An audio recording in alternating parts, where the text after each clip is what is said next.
잠깐 여러분께 질문 하나 드릴게요. 오늘 하루 중에 진심으로 여러분을 걱정하고 안부를 물어본 사람이 몇 명이나 됩니까? 자식들은 돈 필요할 때나 연락하고, 친구들은 자기 자랑할 때만 만나자고 하고, 이웃들은 뒷담화 할 거리 찾으려고 관심 보이죠.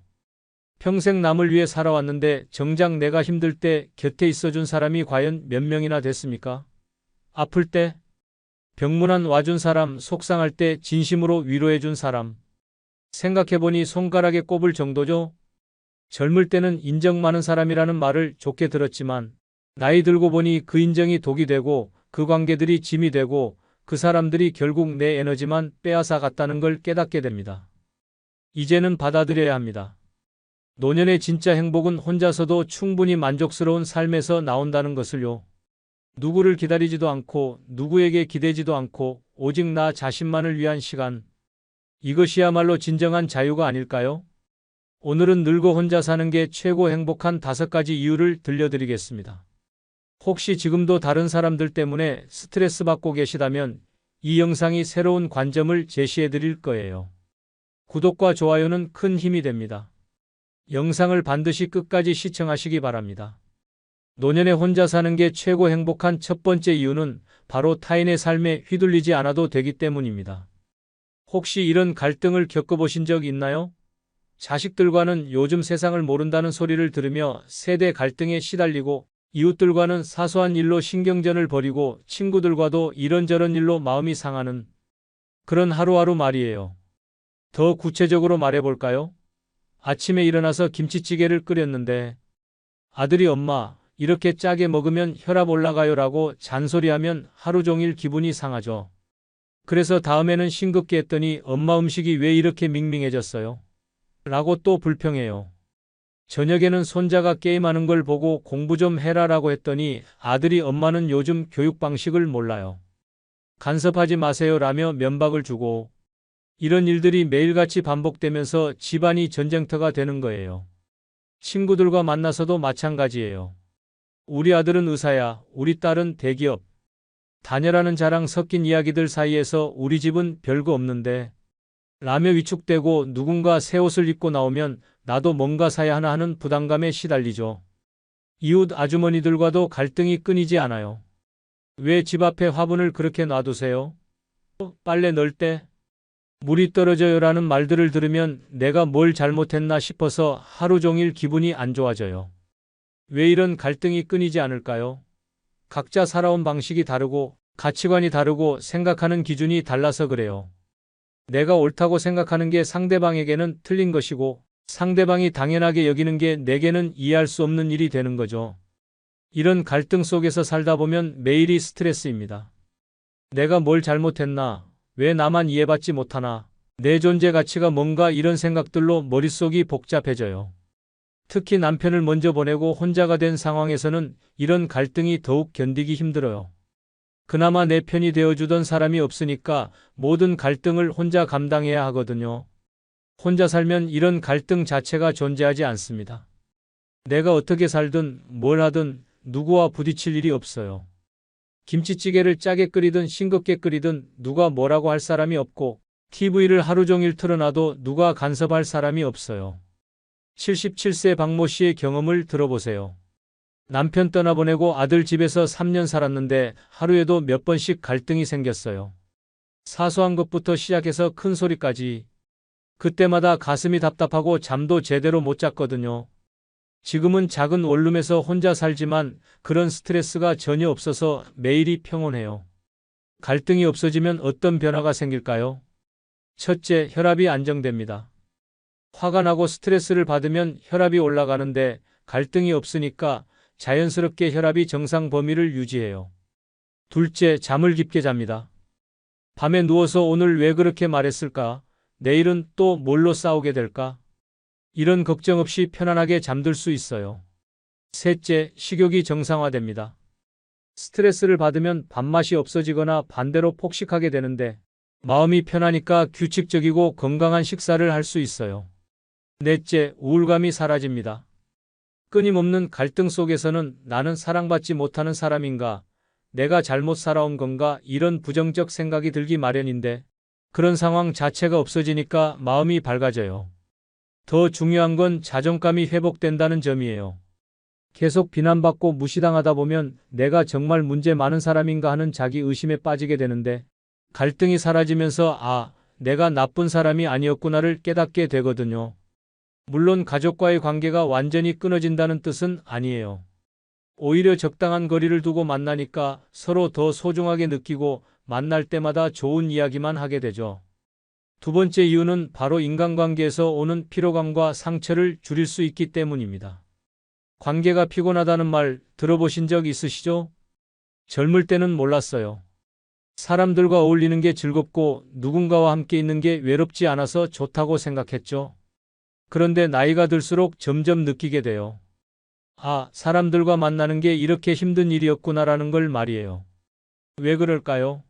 나이가 들면서 에너지가 줄어드는 것도 있지만 무엇보다 관계 속에서 받는 스트레스가 예전보다 훨씬 크게 느껴지기 때문이에요.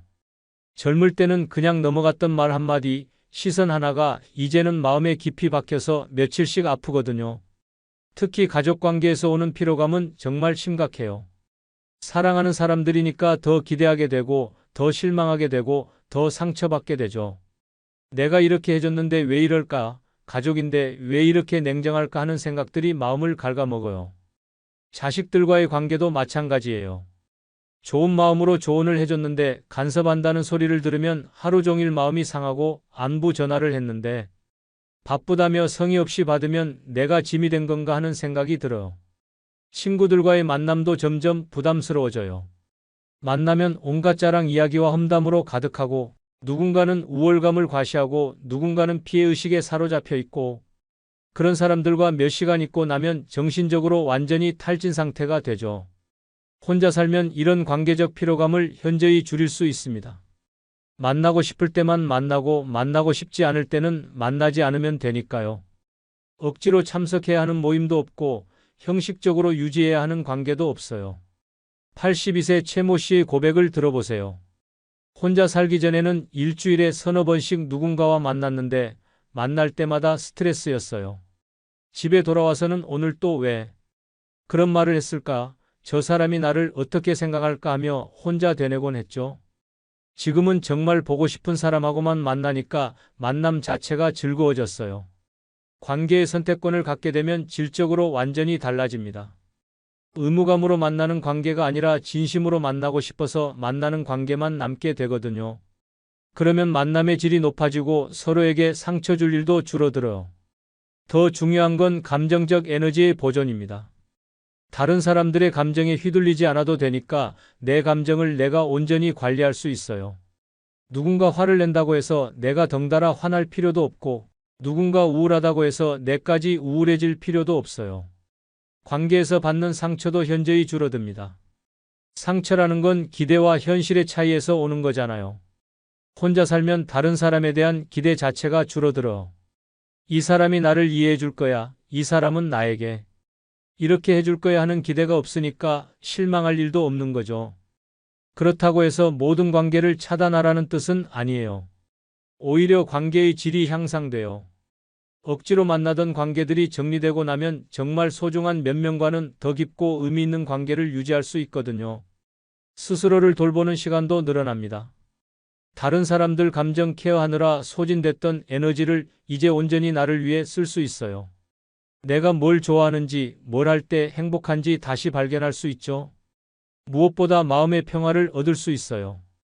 복잡한 인간관계의 소용돌이에서 벗어나니까 내 마음이 고요해져요. 다른 사람들의 말과 행동에 일희일비하지 않고 내 내면의 소리에 집중할 수 있게 되는 거예요. 물론 처음에는 외로울 수 있어요.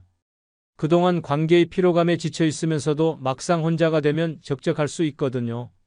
하지만 이런 외로움은 일시적이에요. 진정한 평화와 자유를 맛보고 나면 다시는 복잡한 관계의 세계로 돌아가고 싶지 않을 거예요. 세 번째 이유는 바로 남의 시선에 휘둘리지 않아 당당해지기 때문입니다. 솔직히 고백하겠습니다. 우리는 평생을 남들이 어떻게 볼까 걱정하며 살아왔어요. 이 옷을 입으면 나이에 안 맞아 보일까? 이 행동을 하면 이상하게 생각할까? 우리 집이 너무 초라해 보일까? 이런 생각들이 머릿속을 끊임없이 맴돌면서 진짜 하고 싶은 것들을 포기하게 만들었죠. 더 심각한 건 가족들의 시선이에요. 자식들 앞에서는 아직 젊다는 걸 보여주려고 애쓰고 손자들 앞에서는 멋진 할머니가 되려고 노력하고, 그런데 정작 그들이 원하는 할머니 상과 내가 되고 싶은 나 사이에는 항상 괴리가 있었어요. 동네 사람들의 시선도 부담스러웠죠. 저 할머니는 왜 혼자 다닐까? 자식들이 안 돌봐주나? 라는 소리를 들을까봐 괜히 외출을 자제하기도 하고, 혼자 식당에 들어가는 것도 부끄러워했어요. 혼자 살기 시작하면 이 모든 부담에서 해방됩니다. 왜냐하면 내 일상을 지켜보는 사람이 없으니까요. 아침에 일어나서 거울을 보며 오늘은 뭘 입을까? 고민할 때도 누가 뭐라고 할까? 걱정하지 않아도 되고, 밖에 나가서 뭘 하든 혹시 누가 볼까? 신경 쓰지 않아도 돼요. 이런 자유로움이 가져다주는 변화는 정말 놀라워요. 73세 정모 씨는 이렇게 말합니다. 혼자 살기 시작하고 처음으로 컬러풀한 옷을 샀어요. 전에는 나이 들어서 무슨 빨간 옷이냐는 소리 들을까봐 검정, 회색, 베이지만 입었거든요. 지금은 핑크도 입고 노랑도 입어요. 기분이 정말 좋아져요. 외모에 대한 자신감도 회복됩니다. 주름이 생기고 머리가 휘어지는 것도 자연스럽게 받아들일 수 있어요. 누군가 늙었다고 평가할 사람이 주변에 없으니까 나이 드는 것 자체를 부끄러워하지 않게 되거든요. 행동의 자유도도 완전히 달라집니다. 마트에서 카트를 끌고 천천히 구경해도 되고 공원에서 혼자 벤치에 앉아 멍하니 있어도 돼요. 왜 혼자야? 불쌍해 보인다는 시선을 의식하지 않고 당당하게 내 시간을 보낼 수 있어요. 더 나아가 새로운 도전에 대한 두려움도 사라집니다. 이 나이에 무슨 이라는 말을 들을까봐 포기했던 일들을 다시 시도해 볼 용기가 생겨요. 어떤 분은 75세에 컴퓨터를 배우기 시작했고 어떤 분은 80세에 요가를 시작했어요. 경제적인 부분에서도 당당해집니다. 가족들과 함께 살 때는 돈이 없어서 미안하다, 더 많이 벌지 못해서 죄송하다는 마음이 컸는데 혼자 살면서 내 수준에 맞게 살다 보니 그런 부담이 사라져요. 작은 집에 살아도 이게 내 능력이고 이게 내 선택이야 라고 당당하게 말할 수 있고, 비싼 레스토랑 대신 분식집에서 혼자 식사해도 내가 원하는 곳에서 내가 좋아하는 음식을 먹는 거야 라고 생각할 수 있어요. 사회적 활동에서도 자신감이 생깁니다. 전에는 누구와 함께 가야 하나? 혼자 가면 이상하게 보일까? 걱정했던 일들을 이제는 혼자서도 당당하게 할 수 있어요. 영화관, 전시회, 강연회. 어디든 내가 관심 있으면 혼자라도 가는 거예요. 가장 중요한 변화는 내면의 당당함입니다. 남들의 평가나 시선에 의존하지 않고 내 기준으로 내 삶을 평가할 수 있게 되는 거예요. 남들이 뭐라고 하든 나는 이렇게 사는 게 좋다는 확신이 생기죠. 물론 처음에는 적응이 어려울 수 있어요. 평생 남의 시선을 의식하며 살아온 습관이 하루아침에 바뀌지는 않거든요. 혼자 식당에 들어갈 때도 어색하고 혼자 여행 갈 때도 쑥스러울 수 있어요. 하지만 이런 어색함은 금세 사라져요. 몇 번 해보고 나면 별거 아니네라는 걸 깨닫게 되고, 오히려 왜 그동안 이런 걸 두려워했을까? 하고 웃게 될 거예요. 남의 시선에 휘둘리지 않는 당당한 삶, 이것이야말로 진정한 자유로운 노년이 아닐까요? 네 번째 이유는 바로 수십 년간 얽혀있던 복잡한 인간관계의 부담에서 완전히 벗어날 수 있기 때문입니다. 상상해 보세요. 오늘 아침에 눈을 떴는데 단 한 명에게도 안부 인사를 해야 할 의무가 없다면 어떨까요? 우리는 평생을 거미줄 같은 인간관계 속에서 살아왔어요. 시댁 식구들, 친정 식구들, 동창들, 직장 동료들, 이웃들, 종교 모임 사람들. 이 모든 관계들이 복잡하게 얽혀서 우리를 갉아매고 있었죠. 각각의 관계마다 지켜야 할 예의가 있고 챙겨야 할 의무가 있고 맞춰야 할 기대가 있어요. 누구 생일이면 축하 인사해야 하고 누구 집 경조사면 참석해야 하고 누구 자식 결혼식이면 축의금도 준비해야 하고, 이런 관계들을 유지하는 데 들어가는 에너지가 얼마나 큰지 아세요? 정신적 에너지는 물론이고 시간, 돈, 감정까지 모든 것을 쏟아부어야 해요. 더 피곤한 건 이런 관계들이 대부분 진심이 아니라는 점이에요. 정말 좋아서 만나는 관계가 아니라 안 만날 수 없어서 예의상 유지하는 관계들이 대부분이거든요. 친정 시댁 모임에 가면 항상 긴장해야 해요. 무슨 말을 해야 할까? 혹시 실수하지 않을까? 저 사람이 나를 어떻게 생각할까? 이런 걱정들로 머리가 복잡해지죠. 동창회나 종교 모임도 마찬가지예요. 가기 전부터 무슨 옷을 입어야 할까? 누구누구가 올까? 또 무슨 자랑 이야기를 들어야 할까 하며 스트레스를 받아요. 혼자 살면 이 모든 복잡한 관계망에서 한 번에 벗어날 수 있습니다. 물리적으로 거리가 생기니까 자연스럽게 연락도 줄어들고 만날 기회도 줄어들어요. 처음에는 혹시 사람들이 나를 잊어버리는 건 아닐까? 걱정할 수도 있어요. 하지만 곧 깨닫게 될 거예요. 정말 중요한 관계는 거리와 상관없이 지속되고 형식적인 관계들은 자연스럽게 정리된다는 걸 말이에요. 78세 장모 씨의 경험담을 들어보세요. 혼자 살기 시작하고 6개월 만에 연락하는 사람이 절반으로 줄었어요. 처음에는 서운했는데 지금 생각해보니 그런 관계들이 얼마나 피상적이었는지 알겠어요. 정말 나를 걱정하는 몇 명만 남았는데 오히려 더 깊고 진실한 관계가 되었어요. 관계의 부담에서 벗어나면 시간이 정말 많이 생겨요. 전에는 누군가를 만나러 가고 전화하고 선물 준비하고 안부 메시지 보내고 이런 일들로 하루가 다 갔는데 이제는 그 시간을 온전히 나를 위해 쓸 수 있어요. 경제적 부담도 확실히 줄어들어요. 경조사비, 선물값, 모임비 이런 것들이 한 달에 얼마나 나갔는지 모르세요. 혼자 살면서 이런 지출이 없어지니까 같은 수입으로도 훨씬 여유롭게 살 수 있어요. 정신적으로도 훨씬 편해집니다. 저 사람한테 안부 인사 안 한 지 오래됐네. 이번 모임에 안 가면 뭐라고 할까? 선물을 뭘 사야 할까? 이런 걱정들이 사라지니까 머리가 맑아져요. 무엇보다 감정적 자유를 얻을 수 있어요. 다른 사람들의 감정 변화에 휘둘리지 않아도 되니까 내 감정을 내가 온전히 관리할 수 있거든요. 누군가 화를 낸다고 해서 내가 덩달아 스트레스 받을 필요도 없고 누군가 우울하다고 해서 내까지 우울해질 필요도 없어요.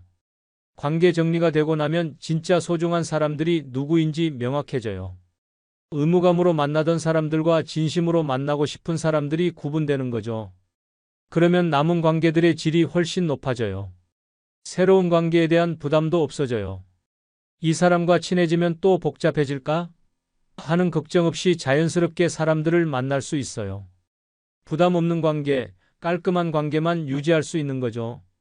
물론 가끔은 외로울 수 있어요. 그동안 복잡하다고 투덜댔던 관계들이 없어지고 나니 적적할 수도 있거든요. 하지만 이런 외로움은 일시적이에요. 진정한 평화와 자유의 가치를 알게 되면 다시는 복잡한 관계의 세계로 돌아가고 싶지 않을 거예요.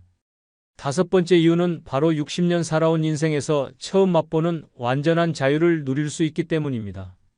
자유라는 단어를 들으면 어떤 느낌이 드시나요? 어쩌면 우리는 평생 진짜 자유가 뭔지 모르고 살아왔을지도 몰라요. 어릴 때는 부모님 말씀에 따라야 했고, 학교 다닐 때는 규칙에 맞춰야 했고, 직장 다닐 때는 상사 눈치를 봐야 했고, 결혼해서는 가족을 위해 희생해야 했죠. 그런데 지금 생각해보니 내가 정말 원하는 대로 산 적이 언제였을까요? 항상 누군가를 위해서 무언가 때문에 내 욕구를 뒤로 미뤄왔잖아요. 혼자 사는 삶에서 마주하는 자유는 이전과는 완전히 다른 차원이에요. 이건 단순히 하고 싶은 걸 할 수 있다는 수준이 아니라 진짜 나로 살 수 있다는 근본적인 자유거든요. 시간의 자유부터 살펴볼까요? 알람 없이 자연스럽게 눈 뜨는 아침의 여유로움을 상상해 보세요. 몇 시까지 일어나야 해? 누구를 위해 뭘 준비해야 해? 이런 압박 없이 그냥 내 몸이 원할 때까지 잠들고 내 몸이 원할 때 일어나는 거예요. 75세 김모 씨는 이런 경험을 마법 같다고 표현해요. 60년 동안 시계에 맞춰 살았는데 처음으로 내 몸의 리듬대로 살아보니 이렇게 편할 줄 몰랐어요. 배고플 때 먹고 졸릴 때 자고 이게 진짜 자연스러운 삶이었구나 싶더라고요. 공간의 자유도 놀라워요. 내 집이 온전히 내 것이 되는 경험이란 거실에 요가 매트를 깔아놔도 되고 침실에서 간식을 먹어도 되고 화장실에서 노래를 불러도 돼요. 누구의 허락도 누구의 이해도 필요 없어요. 어떤 분은 거실 한복판에 화분 100개를 놓고 작은 정원을 만들었대요. 가족들이 있었다면 길이 막힌다, 지저분하다 소리 들었을 텐데 지금은 아무도 뭐라고 할 사람이 없으니까 맘껏 취미생활을 즐기는 거죠. 선택의 자유는 또 어떤가요? TV 리모컨을 두고 실랑이 할 필요도 없고 저녁 메뉴를 놓고 고민할 필요도 없어요. 오늘은 드라마 몰아보기를 해도 되고 하루 종일 라면만 먹어도 되고 밤새 책을 읽어도 돼요. 정말 사소한 것들이지만 이런 선택의 자유가 주는 행복감은 어마어마해요. 내가 원하는 대로 할 수 있다는 것 자체가 주는 쾌감이 있거든요. 감정의 자유도 빼놓을 수 없어요. 더 이상 누군가의 기분에 맞춰 내 감정을 조절할 필요가 없어요.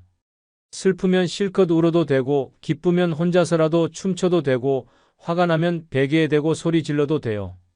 이런 감정의 자유가 얼마나 소중한지 몰라요. 평생을 참아야 해, 이해해야 해, 맞춰줘야 해라며 내 감정을 억누르고 살았는데 이제야 비로소 내 감정을 온전히 느끼고 표현할 수 있게 된 거예요. 더 나아가 존재의 자유까지 누릴 수 있어요.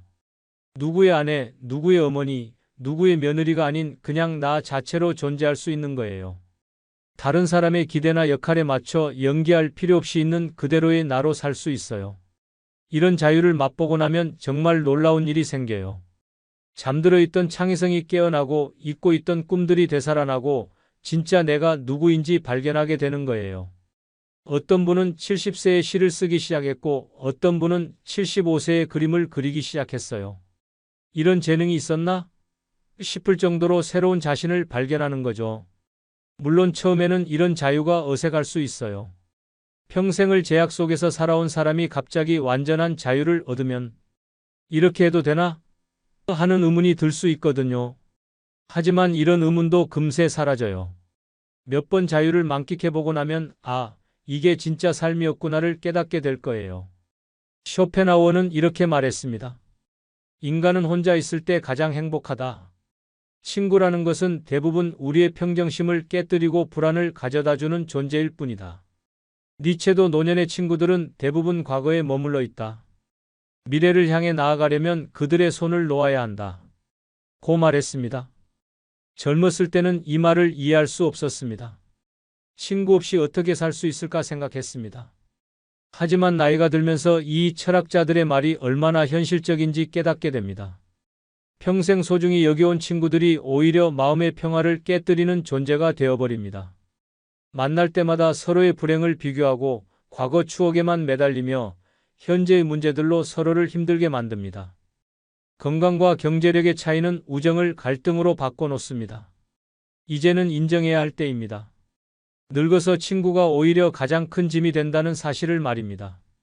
지금부터 그 6가지 이유를 현실적으로 말씀드리겠습니다. 무조건 끝까지 시청하시기 바랍니다. 구독, 좋아요, 알림 설정 꾹 눌러주시면 시작하겠습니다. 늙어 친구가 가장 쓸모없는 짐인 첫 번째 이유는 친구의 늙어가는 모습을 보며 자신의 미래가 두려워지기 때문입니다. 오랜만에 만난 친구의 변한 모습을 보고 깜짝 놀란 경험이 있으신가요? 예전에는 건강하고 활기차던 모습이었는데 이제는 지팡이에 의존하고 말도 어눌해진 친구를 마주했을 때 느끼는 그 충격과 두려움 말입니다. 그 순간 머릿속에 떠오르는 생각은 나도 저렇게 될 텐데라는 암울한 예상이었을 겁니다.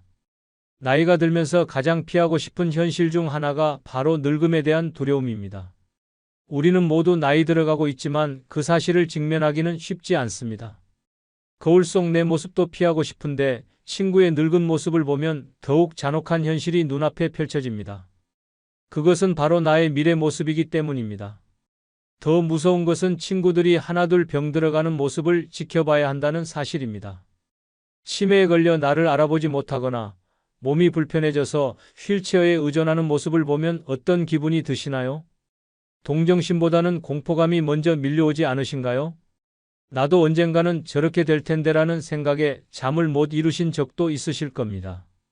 이런 두려움은 친구와의 만남을 점점 부담스럽게 만듭니다. 만날 때마다 친구의 쇠약해진 모습을 확인하게 되고 그것이 곧 나의 미래라는 사실을 받아들여야 합니다. 예전에는 함께 등산도 하고 여행도 다녔는데 이제는 병원 이야기와 약 이야기만 나눕니다.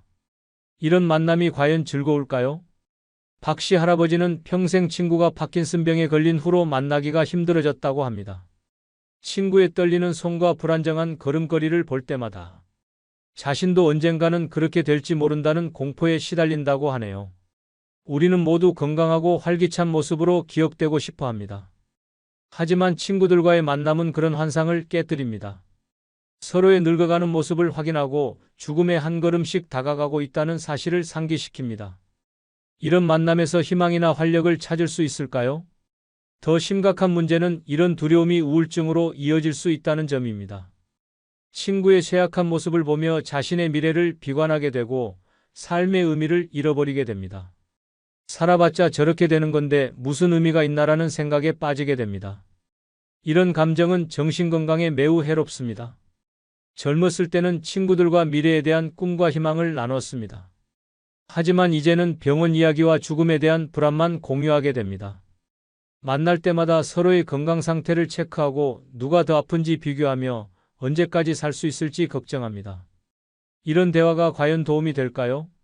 우리에게는 희망과 활력이 필요합니다. 나이가 들어도 꿈꾸고 도전할 수 있다는 믿음이 필요합니다. 하지만 늙어가는 친구들과의 만남은 그런 긍정적인 에너지를 빼앗아갑니다.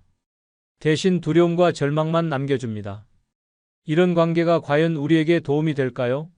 오히려 남은 인생을 더 비참하게 만드는 짐일 뿐입니다. 늙어 친구가 가장 쓸모없는 짐인 두 번째 이유는 서로의 삶의 우선순위가 달라 대화가 겉돌기 때문입니다.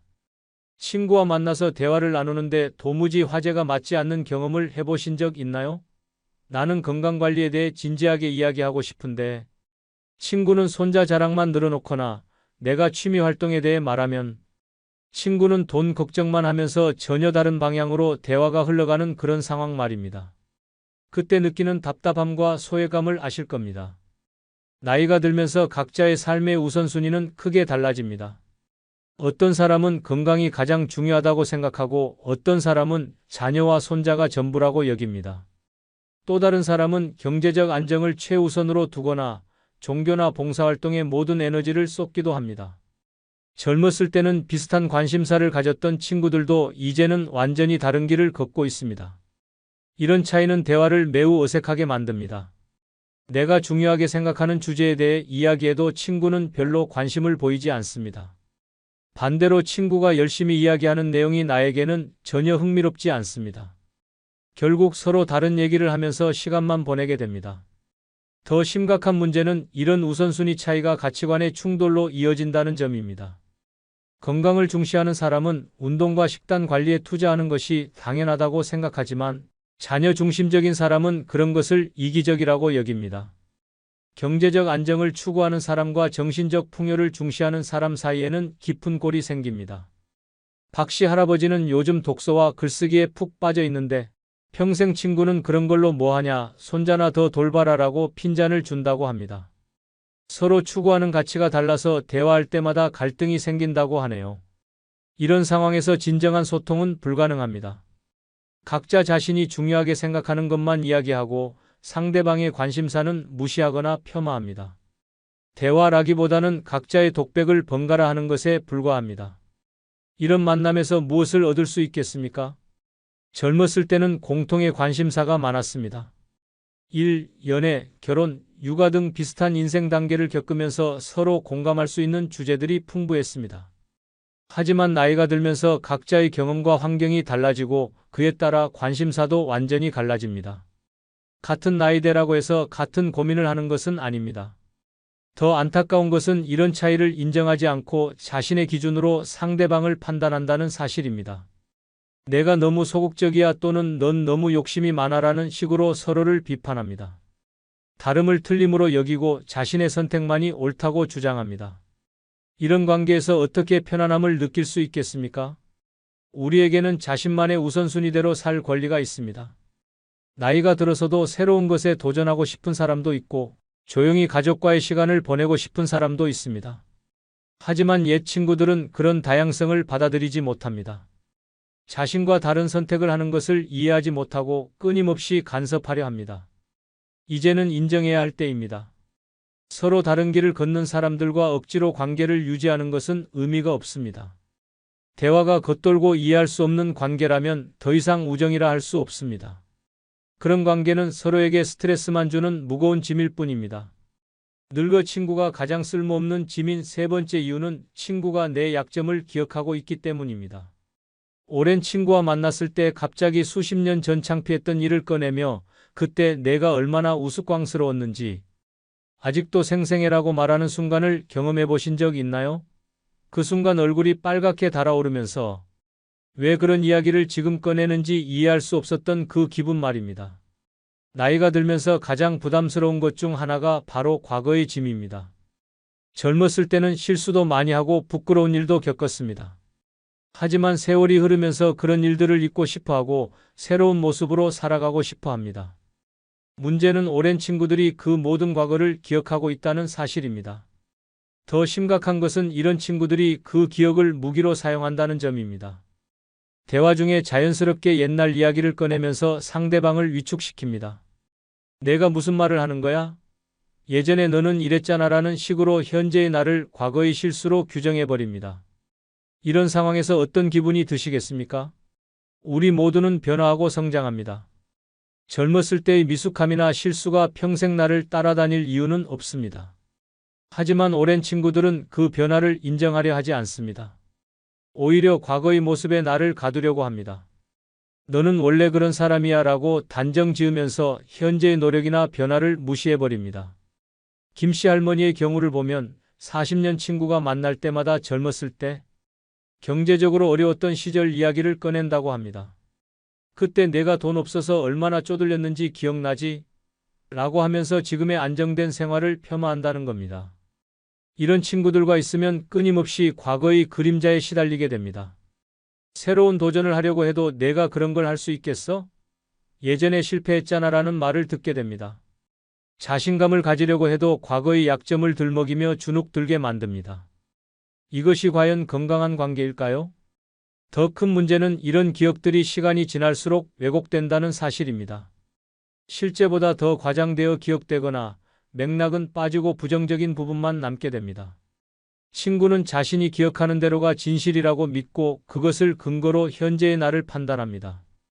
이런 상황에서 어떻게 자유롭고 편안한 관계를 유지할 수 있겠습니까? 우리에게는 과거로부터 자유로울 권리가 있습니다. 젊었을 때의 실수나 약점이 평생 나를 규정할 이유는 없습니다. 하지만 오랜 친구들은 그 자유를 허락하지 않습니다. 과거의 기억 속에 나를 가두고 그 틀에서 벗어나려는 시도를 방해합니다. 진정한 친구라면 나의 성장과 변화를 인정하고 응원해야 합니다. 과거의 약점을 들먹이며 현재를 부정하는 것이 아니라 지금의 모습을 있는 그대로 받아들여야 합니다. 하지만 대부분의 오랜 친구들은 그렇지 못합니다. 이런 관계는 더 이상 우정이 아닙니다. 나를 과거에 묶어두는 족쇄일 뿐입니다. 늙어 친구가 가장 쓸모없는 짐인 네 번째 이유는 친구의 질투와 비교가 마음을 상하게 하기 때문입니다. 혹시 이런 경험 있으신가요? 오랜만에 만난 친구가 요즘 어떻게 지내? 라고 묻는데 왠지 진심으로 안부를 묻는 것 같지 않다는 느낌을 받으신 적 말입니다. 그 뒤에 이어지는 대화가 우리 아들이 이번에 승진했어. 또는 새 차 샀는데 정말 좋더라라는 식으로 흘러가면서 기분이 묘해지시죠? 저희 동네에 살고 있는 김씨 할머니 이야기를 들어보세요. 40년 넘게 친하게 지내온 친구가 있었습니다. 젊었을 때는 서로 힘든 일도 나누고 기쁜 일도 함께 했는데 요즘은 만날 때마다 스트레스를 받는다고 하십니다. 왜 그럴까요? 친구가 만날 때마다 우리 손자가 서울대 들어갔어 라고 자랑하면서 너희 손자는 어디 대학 가니? 라고 묻는다는 겁니다. 더 심한 경우도 있습니다. 박씨 할아버지는 평생 친구로 지내온 분과 최근에 연락을 끊었다고 합니다. 이유가 뭘까요? 그 친구가 만날 때마다 나는 아직 병원 안 다녀도 되는데 너는 벌써 여기저기 아프냐? 라고 말한다는 겁니다. 건강을 비교하면서 은근히 우월감을 드러내는 거죠. 이런 상황에서 여러분은 어떤 기분이 드실까요? 만나고 나서 기분이 좋아지시나요? 아니면 오히려 우울해지시나요? 대부분 후자일 겁니다. 왜 그럴까요? 친구라는 이름으로 서로를 비교하고 질투하는 관계가 되어버렸기 때문입니다. 또 다른 예를 들어보겠습니다. 최 씨 할머니는 매주 만나던 친구들과의 모임을 그만두었습니다. 무슨 일이 있었을까요? 친구들이 모일 때마다 누구 집이 더 크고 누구 연금이 더 많은지 비교하는 게 일상이 되었다고 합니다. 심지어 너는 아직도 그 작은 집에 사니? 라고 대놓고 말하는 친구도 있었답니다. 생각해 보세요. 젊었을 때는 어땠나요? 서로 격려하고 응원했잖아요. 누군가 어려울 때 도와주고 기쁠 때 함께 기뻐해 주었습니다. 하지만 나이가 들면서 점점 달라집니다. 자식 자랑, 돈 자랑, 건강 자랑이 대화의 전부가 되어버립니다. 이런 친구들과 시간을 보내면 과연 행복해지실까요?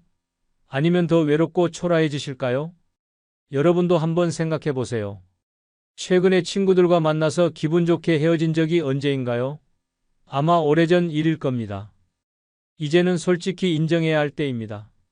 이런 친구들은 더 이상 우리 인생에 도움이 되지 않습니다. 오히려 마음만 상하게 만드는 짐일 뿐입니다. 늙어 친구가 가장 쓸모없는 짐인 다섯 번째 이유는 몸은 힘든데 의무감으로 만남을 유지하기 때문입니다. 무릎이 아프고 허리가 불편한데도 오랜 친구인데 안 만날 수는 없잖아라는 생각으로 억지로 약속을 잡으신 경험이 있으신가요?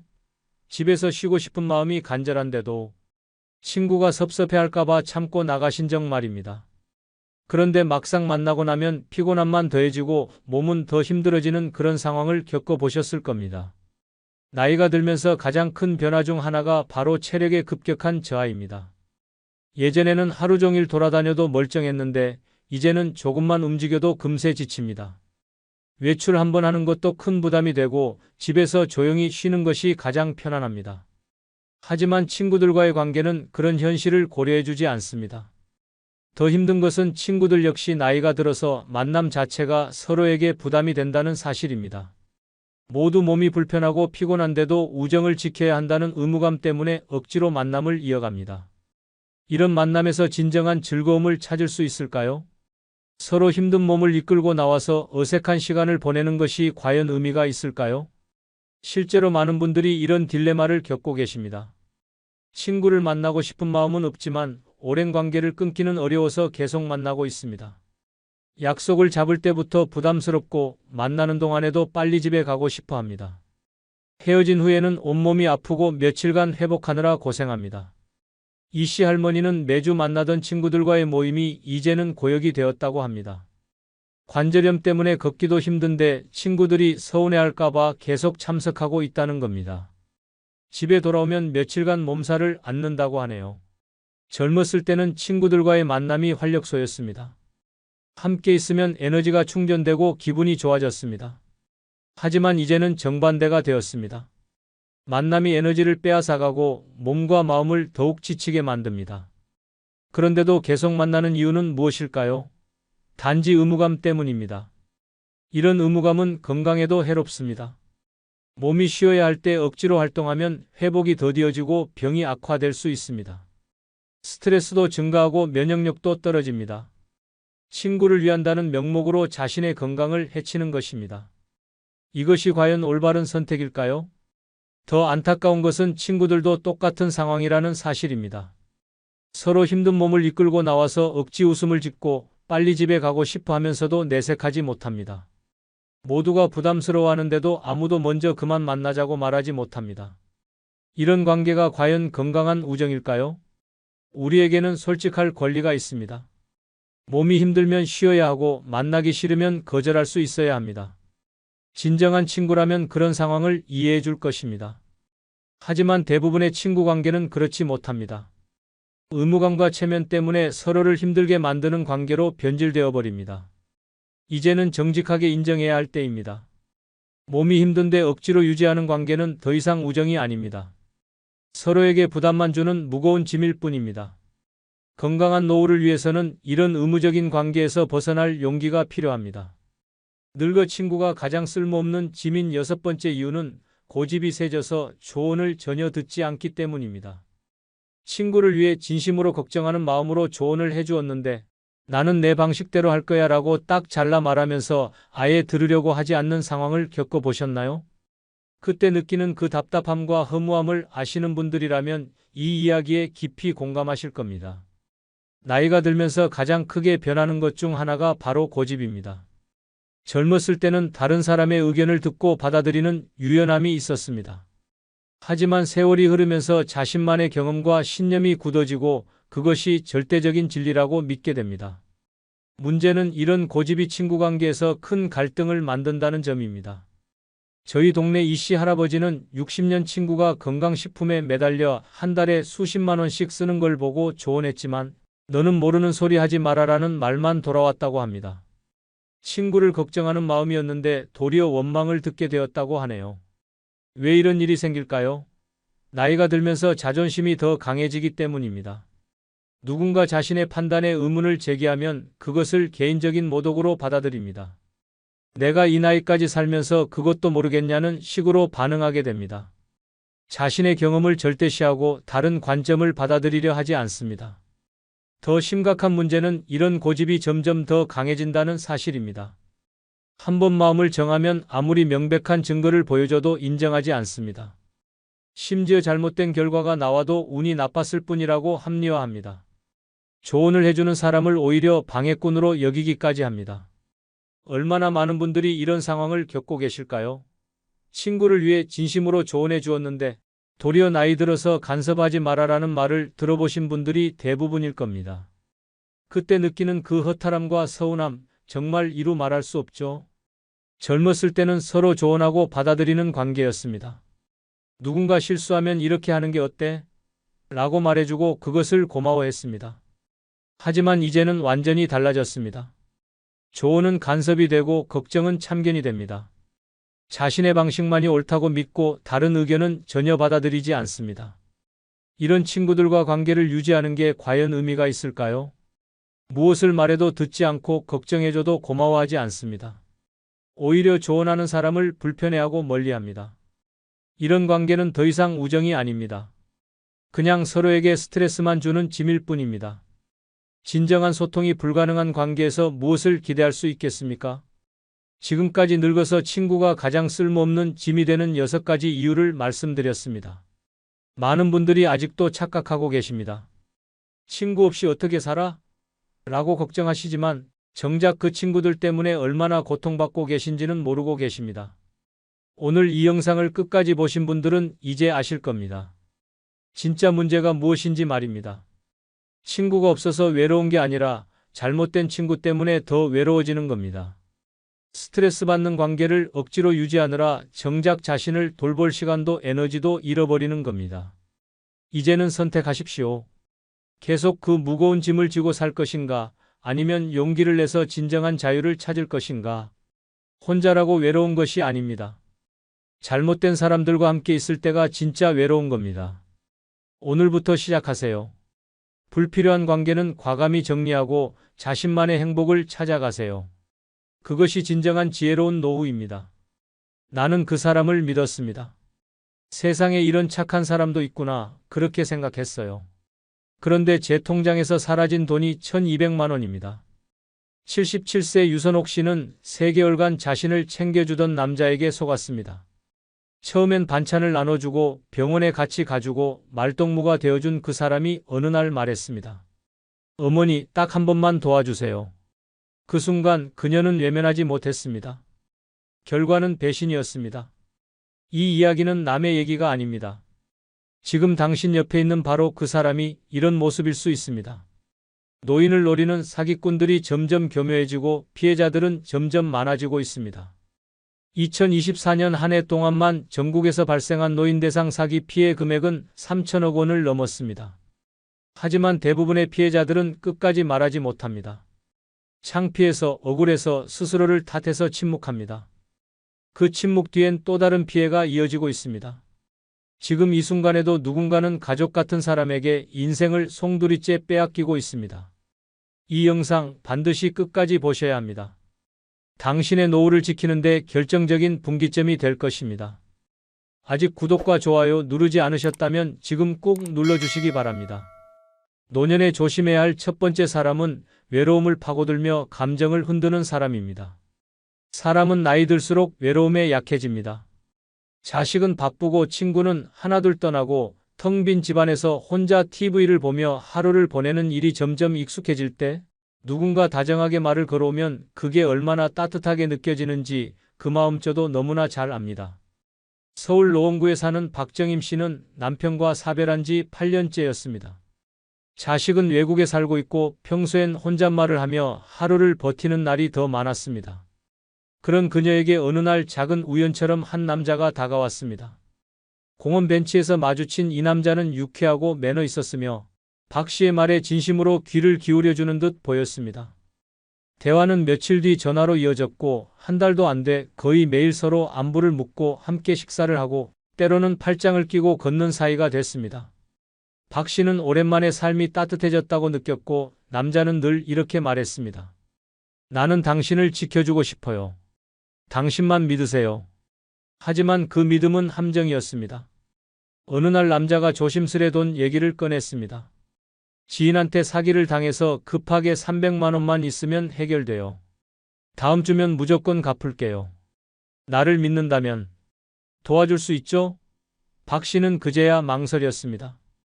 하지만 그 남자의 간절한 눈빛과 자신에게 베풀어준 친절을 떠올리며 결국 은행으로 향했습니다. 그리고 돈을 건넸습니다. 그게 마지막이었습니다. 남자는 다음 날부터 연락이 끊겼고 며칠 뒤 전화번호는 아예 없는 번호로 바뀌어 있었습니다. 노년에 경계해야 할 사람은 갑작스레 다가와 외로움을 채워주는 사람입니다. 특히 혼자 사는 노인에게 외롭지 않게 해주겠다는 말은 가장 달콤한 유혹이자 동시에 가장 위험한 독입니다. 이들은 절대 처음부터 돈을 요구하지 않습니다. 오히려 시간을 들여 신뢰를 쌓고 정서적 유대를 만들며 자신이 믿을 수 있는 사람이라는 이미지를 심습니다. 그리고 어느 날 피해자의 심리적 빚을 교묘히 이용해 금전 요구를 합니다.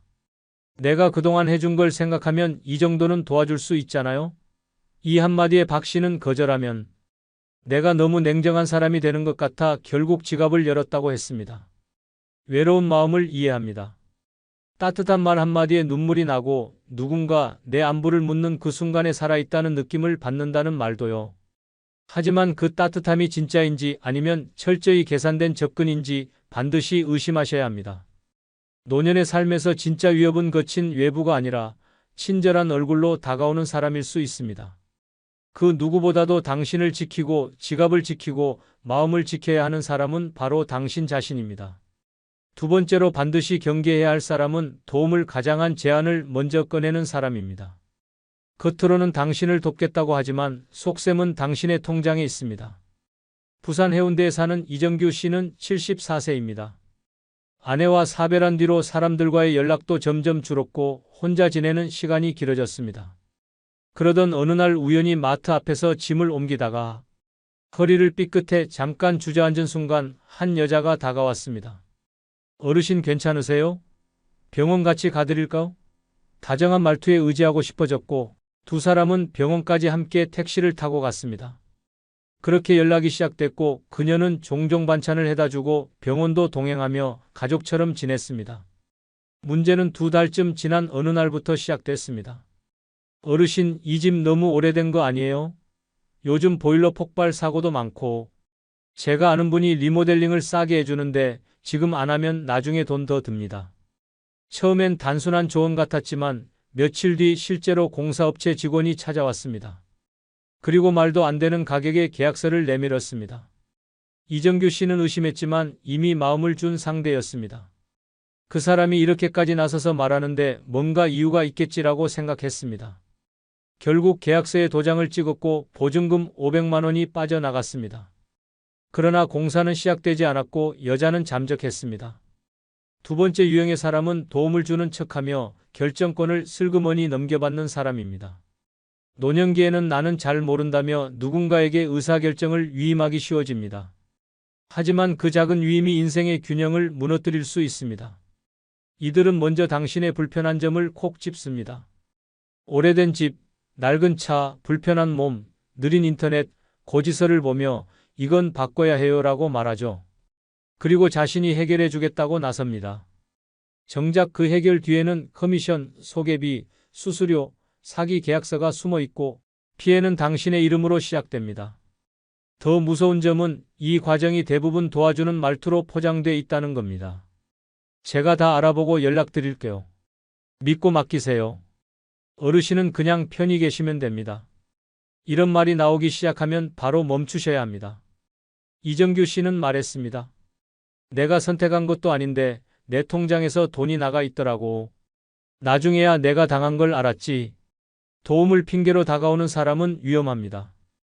특히 혼자 사는 노인의 일상에 자주 출입하며 식사와 청소를 도와주며 신뢰를 쌓는 사람일수록 더욱 조심해야 합니다. 노년기에 진짜 필요한 사람은 함께 웃고 이야기를 들어주는 사람이지 당신 대신 결정을 내려주는 사람이 아닙니다. 말은 부드럽고 행동은 친절할 수 있지만 그들의 속내는 당신보다 더 많이 알고 더 잘 안다는 우월감으로 가득한 경우가 많습니다. 이런 사람들은 당신의 불안을 자산으로 삼습니다. 도움을 주겠다는 말이 반복될수록 당신은 스스로에게 질문해야 합니다. 이건 진짜 나를 위한 건가? 아니면 그 사람을 위한 명분인가?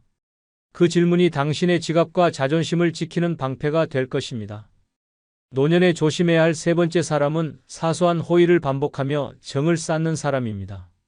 그들은 도움을 요청하지도 않고 큰 부탁을 하지도 않습니다. 단지 늘 곁에 머물며 말없이 작은 일들을 대신해주고 당신의 일상 속 빈틈을 자연스럽게 채워줍니다.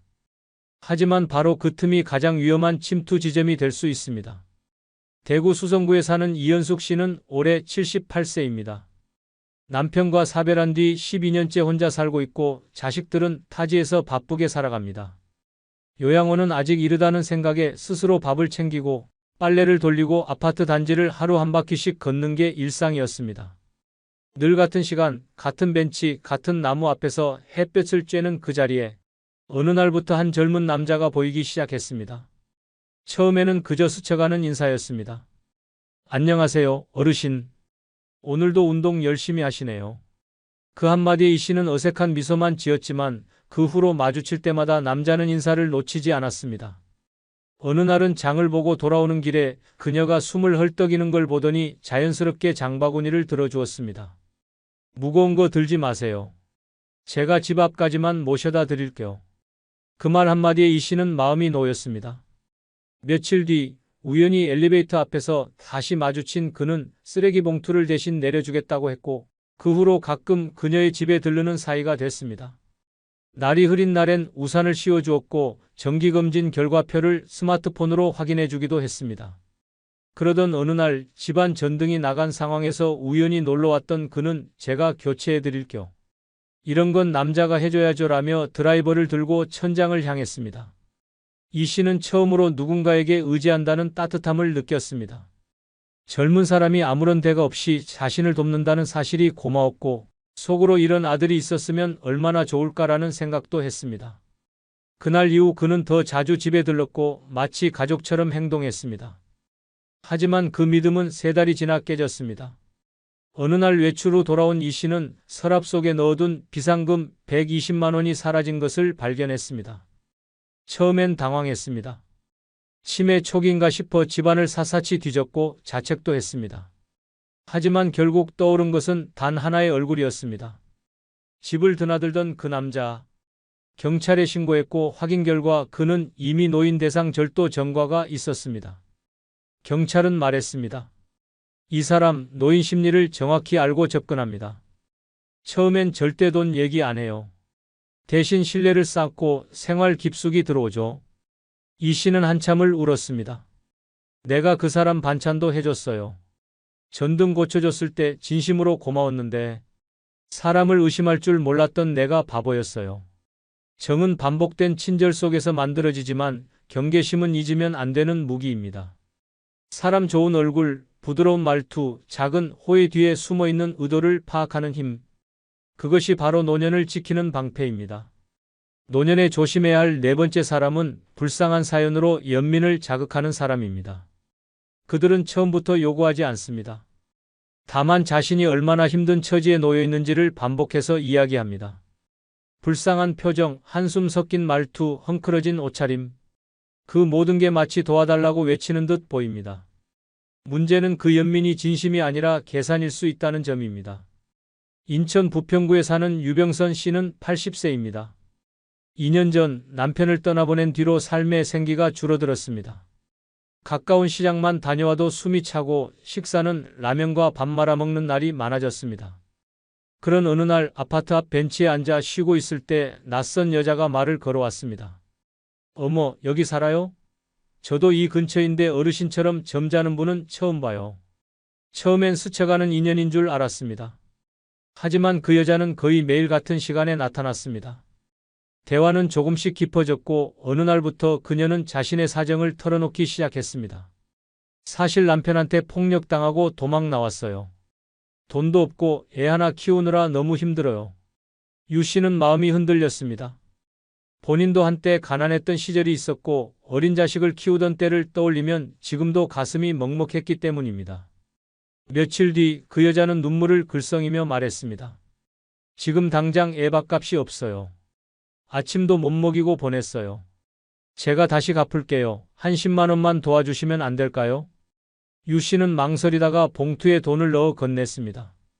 그리고 그날 밤 스스로를 칭찬했습니다. 그래, 어려운 사람 돕는 건 좋은 일이야. 내 노후가 조금 줄어들더라도 아이 밥 한 끼 생긴 거면 됐지. 하지만 그날을 시작으로 그 여자의 사연은 끝없이 이어졌습니다. 아이 병원비, 전기요금, 체납, 월세 보증금 문제, 매번 새롭고 안타까운 이유들이 등장했고 그때마다 유 씨는 또 지갑을 열었습니다. 어느새 한 달 사이에 나간 돈이 90만 원이 넘었습니다. 결정적인 사건은 유 씨가 딸에게 카카오뱅크 이체 내역을 캡처해 보내달라는 부탁을 받으면서 벌어졌습니다. 딸이 전화를 걸어 말했습니다.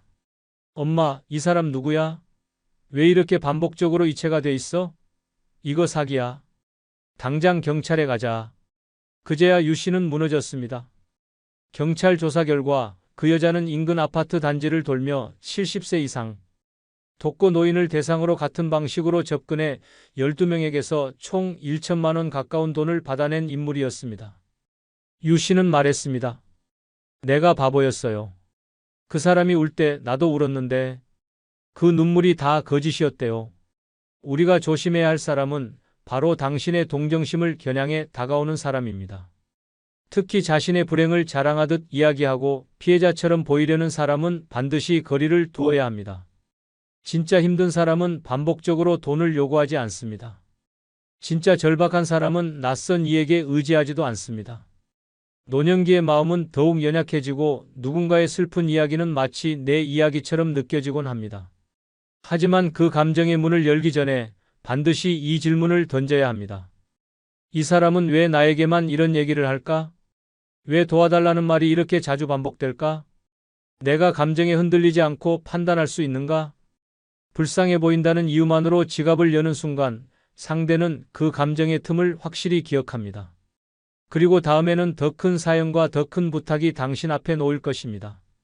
노년에 조심해야 할 5번째 사람은 지속적으로 당신을 칭찬하고 띄워주는 사람입니다. 그들은 늘 이렇게 말합니다. 어르신은 정말 지혜로우세요. 이런 노인은 처음 봤어요. 말씀이 얼마나 깊으신지 감동이에요. 그 말 한마디에 어깨가 펴지고 괜히 하루가 가볍습니다. 하지만 문제는 그 칭찬이 진심이 아니라 심리적 포획을 위한 미끼일 수 있다는 점입니다. 경기도 고양시에 사는 최정순 씨는 77세입니다. 책을 좋아하고 평생 학교 급식 조리사로 일하며 성실하게 살아온 분입니다.